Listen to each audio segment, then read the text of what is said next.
গল্পটা এক জাদুকরী নগরীর, যেখানে সকালের আকাশ দেখে বোঝার সাধ্য নেই দুপুরে আপনার কপালে কোন নিয়তি অপেক্ষা করছে। মেঘরোদ্দুরের এমন লুকোচুরি আর খামখেয়ালিপনা বোধ হয় শুধু এই এক শহরেই সম্ভব। আর এই জাদুর কারণেই তো আন্তর্জাতিক সংস্থা আইকিউ এয়ারের চোখে ঢাকা বিশ্বের অন্যতম সবচেয়ে কম বাসযোগ্য শহর। ১৭১তম অবস্থানের এই গৌরব ধরে রাখতে ঢাকার আবহাওয়া আর পরিবেশের অবদান কিন্তু মোটেই খাটো করে দেখার সুযোগ নেই। এই যেমন ধরুন বৃষ্টি। আবহাওয়াবিদদের সব প্রেডিকশনকে বুড়ো আঙুল দেখিয়ে যখন আকাশ ভাঙা বৃষ্টি নামে, ঢাকার রাজপথ তখন রূপ নেয় ইতালির ভেনিস নগরীতে। মাত্র ১০ মিনিটের বৃষ্টিতে এখানে নাগরিকেরা বিনামূল্যে ওয়াটার কিংডমের ফিল পান। জঞ্জাল আর নোংরা পানির সেই থিকথিকে পুলে মহানগরের বাসিন্দারা তখন বাধ্য হয়েই জলকেলি খেলেন।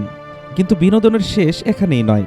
বৃষ্টি থামার ঠিক ৫ মিনিটের মাথায় সূর্যি মামা এমনভাবে চড়াও হন যেন তিনি এইমাত্র সাহারা মরুভূমি থেকে ডিউটি শেষ করে ফিরলেন। আর্দ্রতার ভ্যাপসা গরমে নগরবাসী যখন সেদ্ধ হওয়ার উপক্রম, তখন বোনাস হিসেবে যোগ হয় চারপাশের ধুলোবালি ওড়াউড়ি।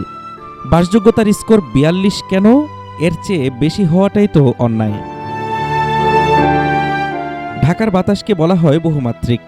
এখানে বুক ভরে শ্বাস নিলে অক্সিজেনের চেয়ে সীসা, কার্বন আর ধূলিকণা ফুসফুসে সবচেয়ে বেশি জায়গা পায়।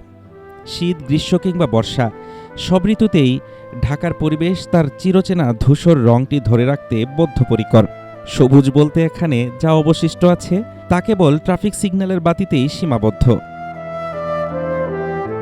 এদিকে নদীর কথা তো না বললেই নয়। বুড়িগঙ্গার জল এখন এতই ঘন কালো যে দূর থেকে দেখলে একে তরল আলকাত্রার খনি বলে ভুল হতে পারে। সুবাসের কথা তো বলাই বাহুল্য। নাক বন্ধ না করে ঢাকার যে কোনো জলাশয়ের পাশ দিয়ে হেঁটে যাওয়া এক চরম দুঃসাহসিক অভিযান। প্রকৃতি প্রতিনিয়ত পরীক্ষা নেয়, আর ঢাকার মানুষ প্রতিবারই সেই পরীক্ষায় ফার্স্ট ক্লাস পায়। এত ধোঁয়া, এত কাদা আর এমন খামখেয়ালি পরিবেশের মধ্যেও এই শহরের মানুষ বেঁচে থাকে, হাসে এবং ভালো থাকার অভিনয় করে। হয়তো এটাই বিশ্বের সবচেয়ে অনুন্নত শহরেও টিকে থাকার এক অদ্ভুত ঢাকাইয়া ম্যাজিক। হাফিজুর রহমান তুষার, ঢাকা টুডে।